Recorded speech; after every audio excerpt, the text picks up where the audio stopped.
All right, I will say good morning. We have a beautiful, beautiful daf ahead of us today.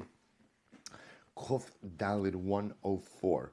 We are picking up actually on Kuf Gimel Beis 103b at the two dots. Amr Yehuda, which is 2, 4, 6, 8, 10, 12 lines up from the bottom. I want to begin by thanking our sponsors for this morning's shir. To thank our Talmud Torah sponsors for the month of Sivan, Justin and Abigail Rosemore, for dedicating all the Shurim and Drushos this month in memory of their beloved son Kobi, Chaim, Yaakov, David, Zichron Livracha ben Yosef Tzadok. Our Talmud Torah sponsors for Sivan, Alan, and Sue Meyrowitz and family, Jason, Deborah, Justin, Rebecca, Mindy, Simcha, and all the grandchildren. In the merit of a Refuah Shalema for Shulamis Tova Bas Mindel. We hope that in the merit of our Talmud Torah, Sue together with Kol Choli Yisrael have a complete and enduring refuah. We thank our DAF sponsors, Michael and Linda Elman and Nathan and Leah Berry, for dedicating this shir today in honor, commemoration of the Shloshim of Leon Shainman's mother, Sarah Svetlana Shainman. We hope that in the merit of our Talmud Torah Neshama will have an aliyah and the family in Nechama. And to thank Saeed and Sima Haken for dedicating the shir this morning in memory of Mr. Ari Nabazni, Zichron Livracha, a Shachin Tov, a good neighbor who helped pioneer the Daf Yomi shir. It was an honor to learn with him. We hope that in the merit of our Talmud Torah, Mr. Nabazni's Neshama will have an aliyah and his family in Nechama. We thank all of our sponsors so much for their incredible generosity and commitment to the shir and to the shul. And we'll say with that, let us begin. So remember again, we're still in the malacha of ksiva, still in the malacha of writing. So remember again, the Gemara quotes the Mishnah that says, Amr Rabbi Yehuda, Matzinu Shem Katan Mishim Gados. Remember again, Rabbi Yehuda said in the Mishnah that halacha lemaisa, if you began with the intention, let's say, to write a longer name, but instead you end up writing a chilik of the name. For example, you had in mind to write Shimon, but instead you just wrote Shem, Shin Mem. Now Shem, remember, is a name of an individual. Shem also happens to mean the word name, right? Or same idea, Shem Shmuel, Noach Minocher. So if your intention was to write a longer name, but you just ended up writing a shorter name, halacha l'maisa, you are still chayiv for that. Meaning, even though your intention did not materialize, but because you did something of significance and the word you wrote ultimately again is a significant standalone word, therefore halacha l'maisa, you are chayiv. So the Gemara says, 1 second, how does that make sense? Mi dami mem deshem sasum mem deshimin pasuach. They both say again. Remember, if your intention, if you are writing Shimon, and instead you just end up writing Shem, the Gemara says, how does that work? Those are two different mems, right? If you're writing Shimon, so you're writing a Shin, regular mem.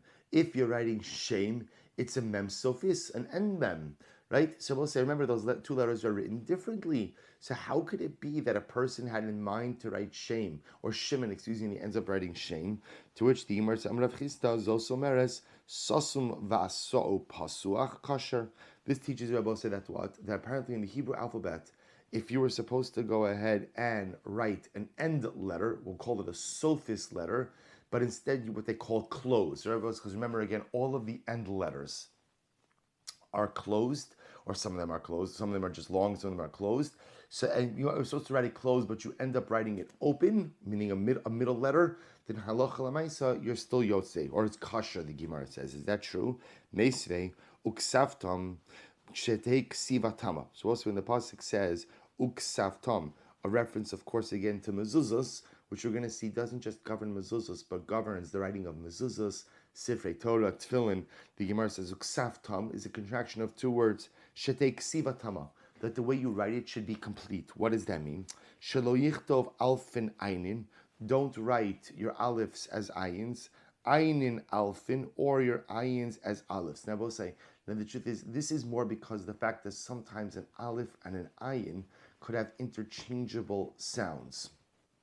So don't write an aleph instead of an ayin. Don't write an ayin instead of an aleph. Beis in kafin. And I will say, don't write your beis as a kaf and your kaf as a beis. That's because I will say, remember again, a beis and a kaf, if you don't sharpen the edges, right, of your beis, especially that bottom base, the beis could look like a chaf and the chaf could look like a beis. Gimin tzadin. Don't write your gimel like a tzaddik, tzadin gimel, or your tzaddik like a gimel. Daltin reishin, reishin daltin. Don't write your dalet like a reish and your reish like your das. So remember again, These are all things in what we call Navosai. Remember, don't visualize this in terms of Hebrew script, but rather visualize this in terms of what we call Ksav Ashuris, like the way a Sefer Torah is written. So if you imagine these letters as you would see them in a Sefer Torah, you could see ultimately again how one could go ahead and inadvertently write a dalit instead of a reish, or a reish instead of a dalit, or a chaf instead of a beis. Heyin chesen, chesen heyin. Don't write your hey like a ches, your ches like a hey. Yudin, vavin yudin, yudin vavin. Don't write your yud like a vav and your vav like a yud. Remember again, I will say, you make the vav too long, you make the vav too long. You make the yud too long to look like a vav. You make the vav too short to look like a yud. Zainin nunin, nunin zainin. Don't make your zayin like a nun, and don't make your nun like a zayin. Tessin, feifin, feifin tessin. Don't make your test like a fei or your fei like a test. Kefufin, I was saying, here's the part we're focused on. Kefufin pshutin, pshutin kefufin. Don't make a bent letter straight, and don't make a straight letter bent. Memin, samchin, samchin, memin. Don't make your mem a samich or your samich a mem. Stumin, psuchim, psuchin, stumin. We'll say any letter that's supposed to be a closed letter, do not make it open. And any letter that's supposed to be open, don't make it closed. Parsha psucha lo yasena stuma. Stuma lo yasena psucha. But remember again, sometimes the way that parshos are arranged in the Torah, sometimes it's arranged as what we call a stuma or a psucha, which has to do with how the columns themselves are arranged. So the Gemara says, don't and again, these things are halacha l'Moshe b'Sinai. Don't change that around in the Torah. Kasva kshira, osha kasva is hashir kiyotzeba. So we'll say, what happens if a person wrote a section in the Torah, like a shira? And we'll say, what does that mean? If you ever see, like for example, Az Yashir or Ha'azinu are written in a different kind of way, as opposed to just being straight lines of text, there's text, space, text, or space, text, space. So that when you look at the shira on the column of the Torah, it's arranged in a different way. So the idea is only a shira is written that way, but ultimately, again, regular sections of the Torah should not be written that way. So don't write the shira like a regular part of the Torah. Don't write the regular part of the Torah like you did the shira. And if you did so, osha kasav shelo b'dio, or if you did not use proper ink, osha kasav es haskaras b'zav, or you decided about say that you wanted to write all of Hashem's names in gold. You have this beautiful idea for beautifying the Sefer Torah. You want to write all of the names of the Rimon Shalom in gold. Hare'elu yignizu. All of these cases, Rabbi say the Sefer Torah that you wrote should be put in shemus, or such a Sefer Torah should not be used. But of course, it can't be discarded. Therefore, it is placed in shemus. So we'll say. So remember again. But for our purposes, why do we read this whole brayso? You see that we'll call middle letters and sophist letters are not interchangeable. That if a letter is supposed to be open, so for example, a mem, right? A mem written in the middle of a word is an open letter. A mem written at the end of a word is a closed letter. So what did the Brisa just tell me? You should not substitute open letters and closed letters. So I don't understand. If you're going ahead and you were writing Shimon, if that was your intention, the mem that you would be writing would be a middle mem, not an end mem. So how exactly is it that you're writing Shem instead of Shimon? To which the Gemara says, Huda Amar Kiyai Tana, Rabbi Huda holds like the following Tana. The Sanya, Rabbi Huda ben Beseira Omer, Ne'emar B'Sheni V'Niskehem, B'Shishi U'Nisachaha, B'Shviki Mishpatam. Supposed to say this is by the offerings of the Yom Tov of Sukkos. So by Sukkos, you have three words. Each of them have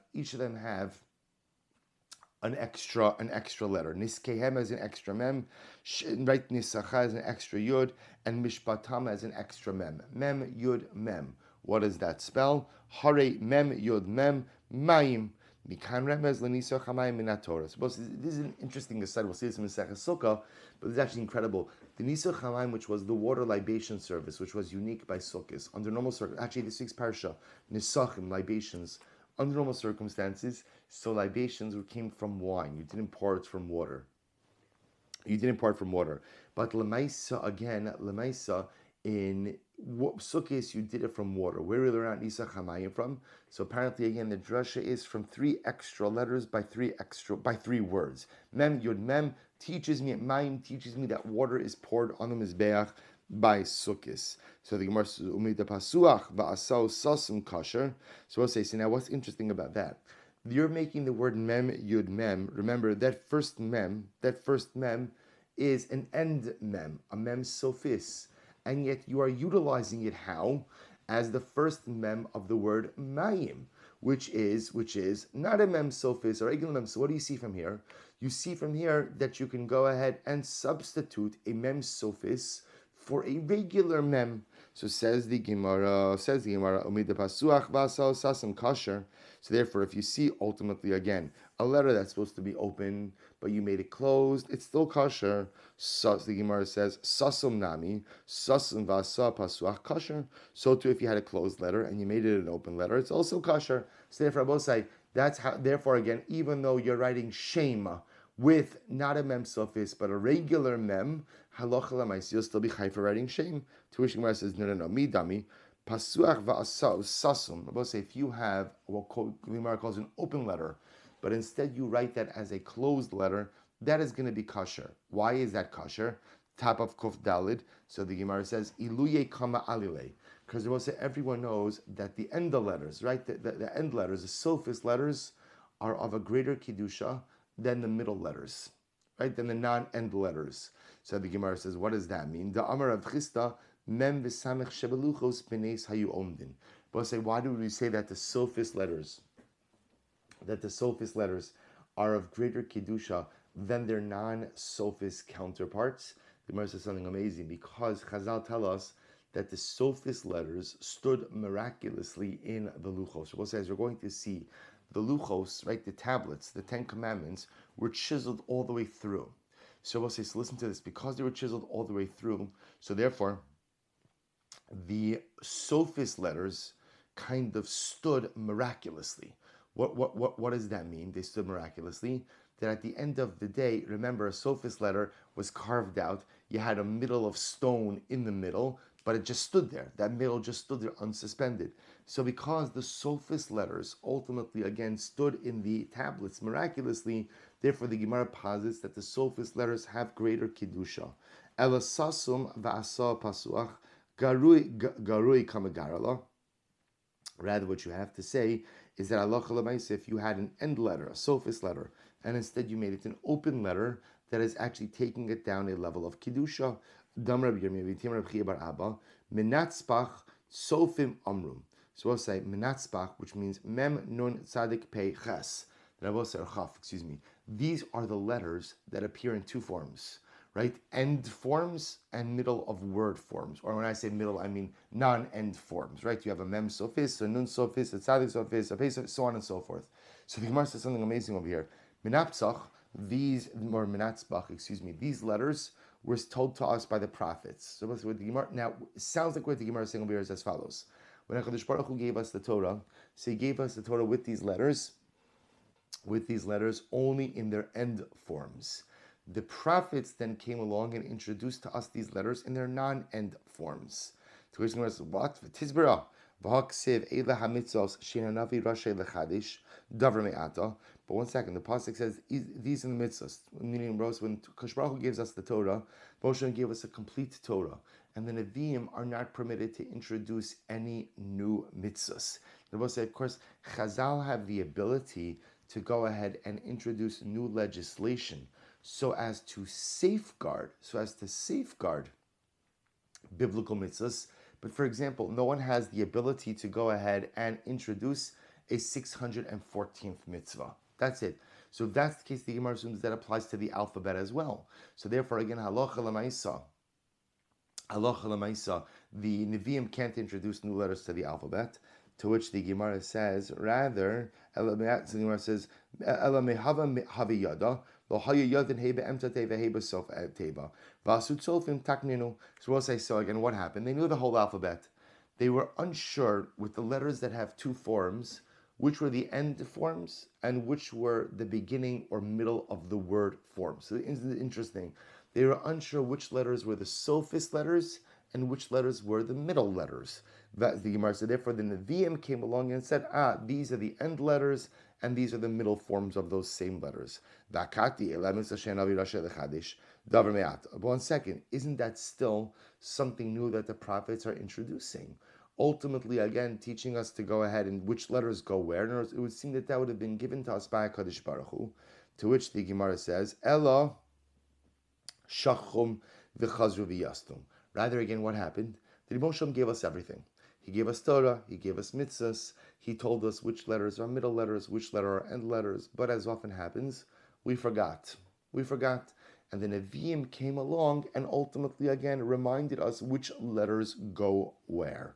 To which the Gemara says, Gufa, Amr B'chista, Mem v'samach shem luchos b'neis hayu omdin. The Mem and the Samach in the luchos were suspended miraculously in the luchos. We'll say, why were they miraculous? They're miraculous because the writing, remember, we often think that by the luchos, they were stone tablets, so we assume that the writing was chiseled into the tablets. To which the Gemara says, no, it wasn't chiseled, it actually went all the way through. Right? The writing was chiseled through the tablets themselves, and it could be read on either side. The Gemara says, V'nikra mi bachutz, kigon, nevuv buvan. Rav, Bahar, Saru, Viras. So we'll say all that's saying is, and this is actually a machlokes, right? When it says that it could be read on either side, this is actually machlokes. One opinion says read on either side literally means that whichever way you turned the luchos, you were able to read the dibros in the regular way. The Gemara here says that's not true. The Gemara here says that no, it was written on one side, and you could read it regularly on one side. The difference was it was visible on the other side as well. But of course, when you looked at it on the other side, you saw the opposite writing. So Nevuv becomes Buvan, Rahav becomes Bahar, meaning you see the mirror image of it. To which the Gemara says, we'll say, listen to this incredible Gemara. So the Rabbanan said to Rabbi Shlomo the following idea. Asu dardiki ha'idna levei midrasha. There's this group of young students who have just come now to the base medrash. V'amru mili da'afilu b'mei Yoshua ben Nun lo itmar kavasayu. And they're saying stuff that even in the days of Yoshua ben Nun we never heard. In other words, they're both saying, comes along the Rabbanan to Rabbi Shlomo ben Levi. There are these Talmidei Chacham who have shown up in the base medrash, and they're saying Torah like we've never heard before. An incredible saying like we've never heard before. We'll say, listen to how beautiful this is. They darshaned the Aleph Beis. And I will say what they darshan is that even the letters of the Aleph Beis and the names of the letters themselves have incredible meaning. Watch this Gemara. Aleph Beis. What's the meaning of Aleph Beis? Aleph Bina. Aleph Bina Bose means learn Torah. Learn Torah, the beginning of all knowledge. The beginning of all knowledge is Torah. Person wants to be a wise individual, an informed individual. Person must, first and foremost, Aleph, in the beginning, Bina. Person must have understanding of Torah. Gimel Dalid, what does that stand for? Gimul Dalim. Take care of the poor. Take care of the poor. So we'll say after you go, isn't this incredible? After you learn Torah, what's the first thing you have to do? Look out for the other. So the Gemara says, "My taima pshuta kare di gimel legabe dalid." I will say, why is it that the leg of the gimel extends out towards the dalid? Shekin darko shel gomel chasadim larutz achar dalim. Because we'll say it is the way gimel stands for gomel chasadim. He who does chesed, the leg of the gimel extends out towards the dalid. Why? Because it must be the way of the bal chesed to run after those in need. Don't wait for those in need to come to you. Rather, you go and seek them out. Umay taima pshuta kare dedalid legabe gimel. And why is it that ultimately, again, the base of that, I will say, if you see how a dalit is written in the Torah, interestingly enough, the leg of the dalit is a little bit slanted back. So the Gemara says, why is it that the leg of the dalit is slanted back towards the gimel? Delim tzile nafshe. I will say that if a person needs tzedakah, he should make himself available to the individual who wants to give. In other words, everybody has to run after the other, essentially, right? So the gomel chesed has to go ahead and run after the ani, but the ani should also try to make it easier for the bal tzedakah to be able to help him out also. So make yourself available to the gomel chasadim. Umay taima mahadra apei de dalid migimel. Why is it that ultimately, again, the face of the dalit is away from the gimel, right? In other words, the back of the dalit faces the gimel. Delitin le betzina, to teach us that the gimel, the gomel chasadim, should give the dal, the poor person, privately, right? That the highest level of tzedakah is that the person who's poor shouldn't even know that he's receiving tzedakah. The Gemara says, in order that the pauper should not be embarrassed. Both say second wide line, Kuf Daled Amud Aleph. Hey Vav, what is Hey Vav? Zeshmo Shel HaKadosh Baruch Hu. That's the name of Hashem. Zayin Ches Tes Yud Chaf Lamed. Both listen to this. What does that stand for? Imata Osekim. Both say, if you are the kind of person, ultimately again, who Aleph Bina, Aleph Beis, learns Torah, Gimel Dalid, Gomel Dolim, you look out for your fellow Jew, and you run after them to be able to take care of them. If you are that kind of person, then Hey Vav HaKadosh Baruch Hu will do for you Zayin Ches Tes Yud Chaf Lamed, which stands for what? The Gemara says, Imata Osekim, HaKadosh Baruch Hu Zan Oscha, Zayin, Hashem will sustain you. V'chan Oscha will give you chen, give you favor. Umeitiv Lacha, and will do good for you, Tes. V'nosin Lacha Yerusha, and will give you great inheritance, Yud. V'kosher Lacha Keser Li'olam Haba, and ultimately again will give you a Keser crown, Chaf Li'olam Haba, in the world to come. So beautiful. Mem Psucha, Mem Stuma. But say, why is there a closed mem and an open mem? Listen to this. Maimer pasuach, maimer sasum. Because we'll say, ultimately, again, there are some things in Torah that should be expounded upon, and other parts of Torah that are too esoteric and should not be expounded upon. Nun kfufa, nun pshuta. Why is ultimately, again, there is a bent nun, right, which is like a regular nun, and a nun pshuta, and a nun sophis, and an nun. Ne'eman kafov, ne'eman pashut. He who serves HaKadosh Baruch Hu in a bent over, humbled way in this world will be made straight and erect in the world to come. Samech ayin, what does that mean, samech ayin? Smoch aniyim, take care of the poor, support the poor. Lishna achrina, the other, I will say, by the way, according to this approach, just to understand, you have two times in the Aleph Beis that HaKadosh Baruch Hu conveys to us the need to look out for the poor. Gimel Daled Samech ayin, which tells you how important it is to look out for the other. Lishna achrina, another possibility, what's samech ayin? Simanin aseh b'Torah, ukneosa, make simanim.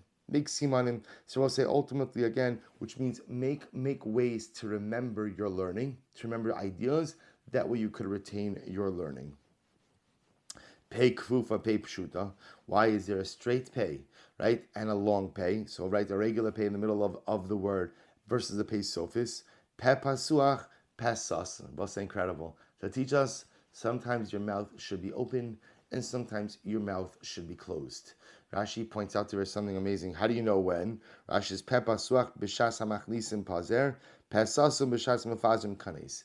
They will say, when you have the opportunity to learn, keep your mouth closed and take in information. But when you are called upon, ultimately again, to teach and to lead and to disseminate, that is the time to open your mouth. Incredible. Tzadik kafufa, tzadik pshuta. So we'll say a bent tzadik, right, and a long tzadik. It's right, which means a middle letter tzadik and an end tzadik. Tzadik kafuf, tzadik pashut. Ultimately, again, what does that refer to? That refers to the tzadik who is humbled and bent over in this world will ultimately again be made straight and erect in the world to come. I, says the Gemara, Hainu ne'eman kafuf, ne'eman pashut. But that's the same thing we said before, by nun.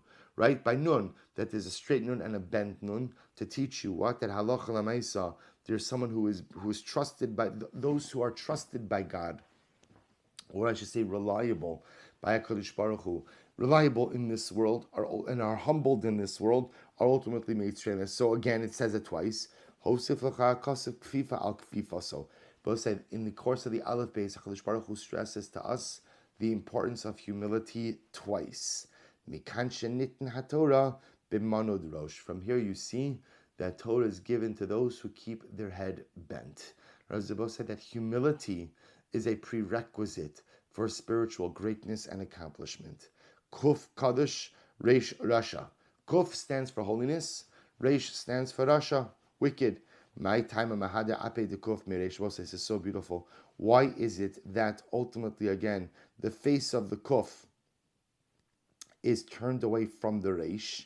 Amar HaKadosh Baruch Hu, because Ribbon Shalom says, Rashi says over here, Rashi says, my time Mahada Ape de Kuf Miresh, Lishna de Ma'al Yehu, Shachorev Shoresh Lagabi HaKuf.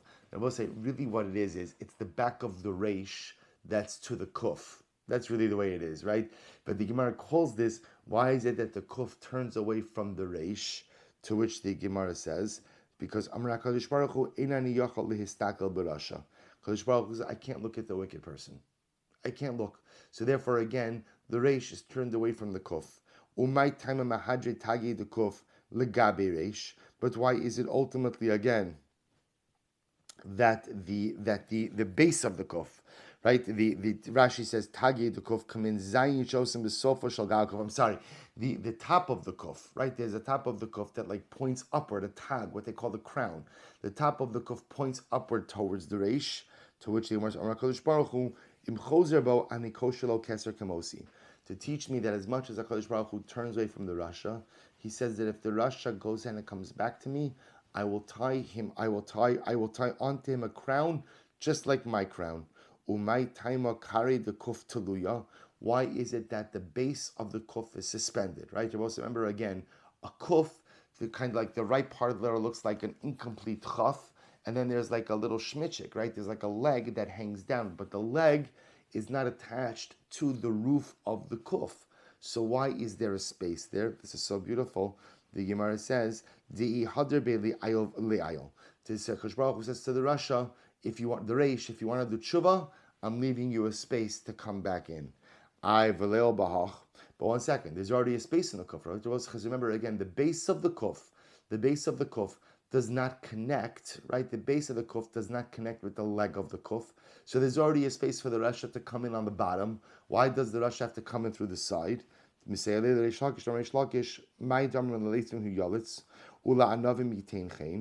mean when the pasuk says, to the scoffers he will scoff, right? But to the humble he will give chen, favor. Bali tame poskeno, bali tar mesaimos. So we'll say to teach us a very important yisod. Hashem will help you go down the path that you choose for yourself in life. Whatever path you choose for yourself, that is the path that the Ribono Shel Olam will help you down. And therefore, again, I will say it's actually pretty incredible. The Gemara says, Rasha, if you choose to do tshuva, I'll make tshuva even easier for you. How so? You don't even have to come through the bottom of the letter. Of kuf, of kedusha, I'll pull down the base and make for you an opening on the side. Ultimately, HaKadosh Baruch Hu teaching us that if you want to do tshuva, the Ribono Shel Olam aids and facilitates that process of return, making it easier so as to allow the reish to come back to the kuf. It's so beautiful. To which the Gemara says, Shin sheker, tav emes. Shin stands for sheker, falsehood, and saf stands for emes. My time of sheker mekarvan mili emes merach. Incredible observation. The word sheker, which means falsehood or lies, the letters that make up sheker, shin, kuf, reish, are all very close to each other in the alphabet.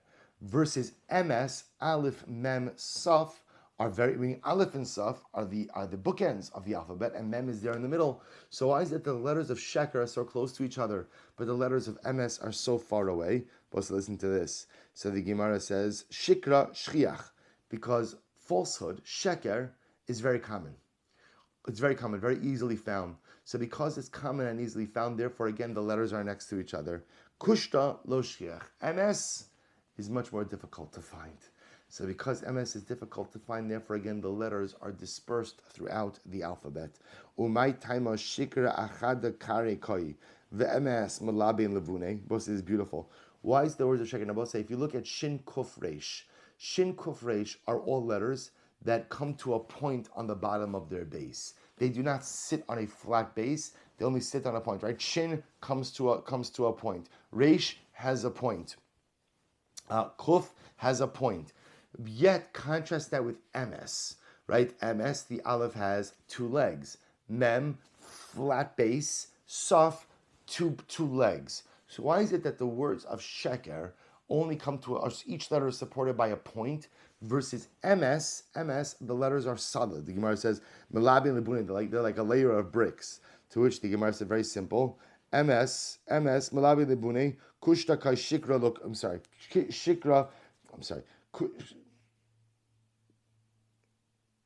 Kushta Kai Shikra Lokai, To teach you that what? Truth stands, falsehood does not stand. So isn't that incredible? So what it's saying is, although the words of sheker are much closer to each other because sheker is much more common than MS, Sheker doesn't stand.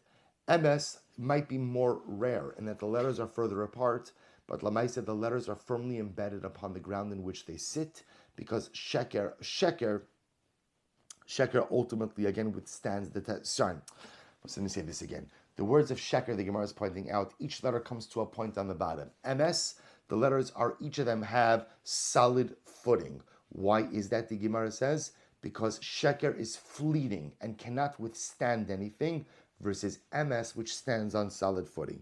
Atbash. And I will say, now the Gemara introduces a new concept called Atbash. So we'll say, the point of this Gemara, just to appreciate and understand what's happening over here, is the Aleph Beis, right, the Hebrew alphabet by itself, has incredible meaning, not just because of the words that it comprises, but the letters themselves, as you've just seen, have incredible and overwhelming, depthful meaning as well. There's another system of understanding the Aleph Beis, which is called Atbash, where you understand essentially a relationship between the first and last letter. So remember, essentially what we do is we pair up the letters from the beginning and the end of the Aleph Beis, working our way from the periphery of the alphabet all the way in. And the Gemara is now going to suggest that those combinations also have meanings. Atbash means what? So remember again, that's Aleph, Saf, the two bookends, then Beis, Shin. So Osi Toiv es Avelo means ultimately again, if he is disgusted with me, should I desire him? That's the Aleph Tav. Osi Toiv, right? If he makes me disgusted. So Chashma is talking over here about the sinner. Bash, Bilo chashak, if he does not desire me, God speaking about the sinner. If the Jew does not desire me, Shmi Yachol Alav, should my name devolve upon him? Gimel Reish, Gufo Time Arachim Alav, if he has defiled his body, should I have compassion on him? Dalid Kuf, Dal So Sina Al Karnav Lo Agadea, if ultimately he's closed my doors, shall I not cut down his horn? Ad Kan Midas Rishon. So we'll say again, in this system of Atbash, the beginning over here speaks about the Rishon, the wicked. Avamidas Tzadikim. People say there's a way to understand Atbash for the righteous as well. Atbash, im ata bosh, right? If you are embarrassed or humbled, Gardak. Gardak means what? Im ata osekein gar badok. You will live in the heavens. Sim ata bosh, aleph saf. If you are humbled, Gimel Reish, Dalet Kuf, Gardak, you will live duk in the celestial sphere. Hey tzadik vav fei chatzitza havi bein chalaaf. There will be ultimately again a partition between you and divine anger. Za chas tan. So we'll say. So just understand what's happening over here is now Rashi points out these are other letter combinations that are found in Sefer Yetzirah. Right? They will say Sefer Yetzirah. Rashi points out over here is a book that contains the secrets of creation, which also speaks about how different combinations of letters interact with each other. So we're transitioning a little bit from going from some of the Atbash, Aleph Beis stuff to just going to letter combinations. So Hey Tzadik Vav Fei, Zo Chas Tan, so which is again Zayin Ayin, Ches Samech, Tes Nun, Eina Tamiz Dazea Min Satan. You will not have to go ahead and fear from the Satan. Yam Kol, Yud Mem, Chav Lamed, Amar Sar Shal Gehenna Mifnei HaKadosh Baruch Hu, Ribono Shel Olam. So apparently, again, the angel who's in charge of Gehenna says to HaKadosh Baruch Hu, Liyam Kol, right, won't you send anyone into the sea of Gehenna? Amar HaKadosh Baruch Hu, Achas Bita Gif, or Jif, right? So again, I will say, now, again, just to understand, these are the letter combinations found in Sefer Yetzirah, and we're told in Sefer Yetzirah that these letter combinations are significant. Ani chas aleim Moshe ba'atu begif. The Baruch Hu said, have compassion on them. Why? Because ultimately, again, the Jews rejected adultery. Gif is adultery. Dakats, dalet kof tzadik, dachim heim, konim heim, tzadikim heim. They are humble, they are wise, and they are righteous. Hey lamed kof, halak, elam chelik bahen. You, sar shel gehenim, you have no chelik in these Jews. Umerazon shas, amar again, the Gehenim says to HaKadosh Baruch Hu, Mari zanini mizaro shel sheis, will you at least give me from some of the other offspring of sheis? In other words, if you're not going to give me the Jewish people, give me some idolaters for the sea of Gehenim. Amrlei, al bam gan das. Lehechan alichan, where do I take the Jews? Legan hadas. Ultimately, again, to the Garden of Myrtle, which is a reference to Gan Eden. Ha vav, Amra Gehenna Ayef Anochi. I'm tired. I'm hungry. You haven't sent me anyone in such a long time. Zatz Chak. Halalu Zara Shal Yitzchak. I won't send you of Am Yisrael because they are the offspring of Yitzchak.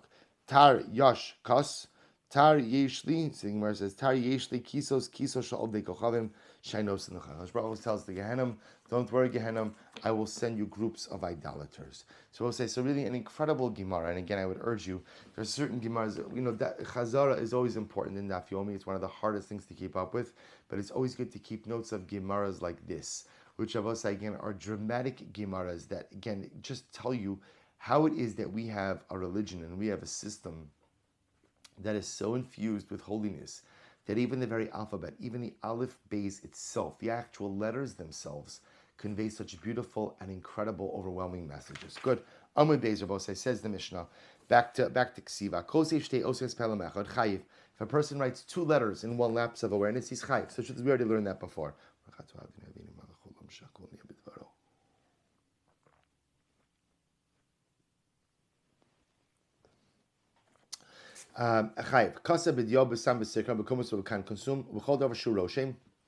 We'll say if you write with any kind of ink, we'll see in the Gemara, these are different kinds of inks. You could use whatever kind of ink you want, as long as what? As long as it remains. As opposed to, let's say, an ink. Let's say, for example, the Rambam brings down the paradigmatic example. This is fruit juice. Apparently, you could write with fruit juice, but the roshem, the markings, do not remain. So halacha l'maisa, the Gemara says, you're chayiv for ksiva, no matter what kind of ink you use, as long as the ink remains. B'chol davar shu roshim, al shnei kosli zavios, if you wrote two letters on two corners of the wall, al shnei luchei pinkas, or on two pages in a ledger, v'hein nagin ze'im zeh. So we'll say, you're chayiv writing two letters, even if technically speaking you write it on two surfaces, as long as the two letters are viewed or would be read, are looked at as a unit. So on two corners of the wall, where the corners come together, two pages of a ledger, even though again each page is its own independent entity, as long as they're close enough to each other, they will be read as one unit. You will be chayiv. Hakosev abasaro chayiv. Person who writes on his flesh is chayiv. Hamisarit abasaro. So what happens if a person goes ahead and scratches writing into his skin? Right? Literally, again, he scratches his skin and he writes something. Are you chayiv? Rabbi Eliezer mechayiv chatos. Rabbi Eliezer says, yes, you are chayiv chatos for that. That's called ksiva as well. The chachamim potion. The chachamim say that you are pater. Kasav b'mashken b'mei peris, ba'avak drachim, ba'avak sofrim, u'bechol davar she'ino miskayim. If you wrote with juice on Shabbos, or I should say liquid, or you wrote with fruit juice, or with dust, or with, again, avak hasofrim literally means the scribe's dust. Again, chol davar she'ino miskayim, these are all things where you could write with them, but ultimately, again, the text, the writing, does not endure. Pater, ultimately, again, one will be pater. The achar yadol beraglo befev uvemarfiko. So we'll say what happens again if you wrote with the back of your hand, or with your foot, or with your mouth, or with your elbow, or kasav os achas samoch liksav, the kasav agab uksav agab iksav, or you already had one letter written, but you wrote another letter next to it, or there was a letter written, but you wrote on top of the already existing letter, or nichtav niskavein lichtov ches, the kasav beis zayin, or you wanted to write a ches, but instead you end up writing two zayins, because also remember again, a ches in a Sefer Torah is really, it looks like two zayins connected at the top. So let's say again, instead of writing a ches, you end up writing two zayins, or achas ba'aretz va'achas b'kora, or you write one letter on the ground and one letter on a beam of the roof, or kasav abeis kosle habayis ashnei dape pinkas ve'ein nagin ze'emzeh, or you write on two walls or two different pages of the ledger, but the two letters are not close enough to each other to be looked at as one unit. In all of these cases, Rabbi say pater. So that pater, by the way, goes on all of those aforementioned cases. Kasav os achas no trigun. Rabbi say, what happens if you wrote one letter, but the one letter is a mnemonic for a couple of words? Rabbi Yoshua ben Meseir Mechayer. Rabbi Yoshua ben Meseir says you're chayiv. Why? Rabbi say because again, even though quote unquote that's only one letter, since ultimately again the letter really stands for a larger word, it's as if you wrote the word. However, Chum Poach, and the Chum say you're pater. In other words, we don't look at the meaning of the letter, but rather, again, we look at what you did. And in that case, all you did was write one letter on Shabbos, and therefore you are pater. So we'll say the Gemara gives some definitions. Dio, diosa, sam, sama, sikra. So we'll say, again, these are just different types of ink. So dio is diosa, sam is sama, Sam is Sama Sikra. So we'll say Sikra Amarabar of Christus Amarabar Chana Sikra Sashma. It's a red pigment type of ink. Kumos Kuma can consume Amarabar Chana Amarab Shah Charta Duushchapi. It is ultimately again the black that comes from a shoemaker. Okay, so we'll say the idea is over here that these are items where if you write with them, the writing endures. So on Shabbos you are only chayiv if halacha lamaisa you write with the type of ink that will in fact endure. B'chol davar shu roshem, and you're chayiv if you go ahead and you write with anything that leaves a permanent mark. La suye mai, but what does that come to include? La suye hadatani Rabbi Chanina, to include that which Rabbi Chanina taught. Kasvu b'mei tayr. Now say this happens to be talking about a get, a divorce document. So the halacha is that a get must be written with the type of ink that will endure. So for example, if a person goes ahead and writes a get, Kasum meitaria va'afatza kasher. If you write a get with meitaria, so Rashi points out that meitaria is yesh omrim min pri, yesh omrim me gisham. Machlok is not meitaria. Is meitaria a type of fruit juice which endures, or is it like dirty rainwater which endures? If you write it with meitaria or afatza, afatza will say is walnut juice. So even though these are not classic inks, if you were to use it, ultimately, again, halacha lamaisa, it is a proper ksiva, because these inks endure. So the Gemara says, Tani Rabbi Chia, kasvu be'ever, b'shachar u'b'shichar kasher. Similarly, again, if you wrote it with lead, or shachar is charcoal, b'shichar, Rashi says, is the shoemaker's black stuff. Halacha lamaisa, these are all different types of ink which endure, and therefore halacha lamaisa would be chayiv. Good. Hamisarit abasaro. The Bible says, remember again, what happens if a person scratches writing into their arm? So are you chayiv for that on Shabbos? Remember again, that was a machlokes in the Mishnah. Rabbi Eliezer says you're chayiv, and the Chachamim say you're patur. Is incredible. So Tanya Amrulin Rabbi Eliezer Chachamim. Rabbi Eliezer said to the Chachamim, I v'halo ben satra hotzik shafim mitzrayim b'srita Shabbos. So we'll say this is actually very interesting. So apparently, again, this individual, Ben Satra, or Ben Satta, took out sorcery from Egypt. So Rashi points out the Egyptians had a lot of sorcery, a lot of kishuf going on, but they were very makbid to keep their spells in Egypt. So before you left Egypt, they had customs. They would search you at the border to make sure you weren't carrying out any spells. This guy, Ben Satta, what did he do? He scratched the spells on his skin. I guess he wrote it on his arm. He scratched it into his skin, and he put his sleeves down, and he was able to smuggle it out from that. So Rabbi says, what do you see from here? You see from here that what? People do scratch stuff into their skin. Amrulo, so let's listen to what the Chum says. Amrulo, shotehaya. Ben Sata, he's crazy. He's a shota. Ve'ein mevian raya min hashotim. And Rabbi say, you can't bring rayas from crazy people. Rabbi say, this is such an incredible yesod. Because sometimes we think that just because someone does something, that makes it normal and that makes it acceptable. And that's what I was saying. Listen, if you see someone do it, then that obviously means that there's a certain amount of it's an established norm. To which the Chachamim say no, there is normal behavior and there's abnormal behavior.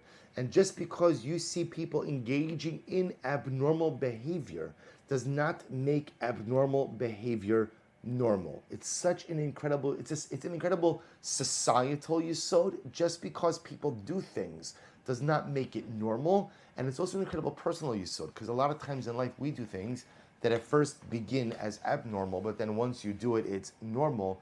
And sometimes we lose our perspective as to what's normal, what's abnormal. Sometimes it's so important to do that self-check. So the Gemara goes weiter. Kasav os achos samoch liksav. So we'll say, remember again, halacha l'maisa. The Gemara says, the Mishnah said, if you have a letter that is already written, and what? You write another letter next to that first letter. So the Mishnah says that you're pater. Man tana amirava barafuna delo Rabbi Eliezer. It's not like Rabbi Eliezer, because what does Rabbi Eliezer say? The Rabbi Eliezer ha'amar achos al ha'arig chayiv. We'll say, Rabbi Eliezer holds like this, that the halacha, let's say by weaving is you have to weave or sew 2 stitches. Rabbi Eliezer says if you have 1 stitch and you add another stitch, ultimately again you are chayiv. You are chayiv. So I will say, so Rabbi Eliezer holds that kind of like when you complete out a unit, even if halach l'maaseh it's only 1 stitch, you're chayiv. Our Mishnah clearly does not reflect that opinion, because our Mishnah says even if there's 1 letter written and you add a 2nd letter there, halach l'maaseh you will not be chayiv for the writing of the 2nd letter. Because halach l'maaseh for Shabbos, you have to go ahead and write 2 letters. Ksav al gabe ksav. So we'll say if you write on top of writing, mantana. So we'll say, remember again, the Mishnah said that you're pater. The Mishnah said you're pater for writing on top of a letter that already exists. Mantana, Amar Rav Chisda, Delok Rabbi Yehuda. Our Mishnah's not like Rabbi Yehuda. The Sanya, Hare Shahayat Sarech Lichtov Es Hashem, V'Niskavin Lichtov Yehuda. All right, Rabbi say, no, actually, we're going to stop over here for today. We'll pick up Emir Hashem at the 2 dots of Ksav Agabi Ksav, Emir Hashem tomorrow. Shkach, we'll say, beautiful, right? Overwhelmingly incredible daf today. Great schos learning with all of you. For those of you who are joining us, Emir Hashem on Zoom for the Minyanim, we'll be broadcasting from the shul in just a few moments. We'll end this and restart it a few moments before 7. We'll see Shkach to all of you for joining us.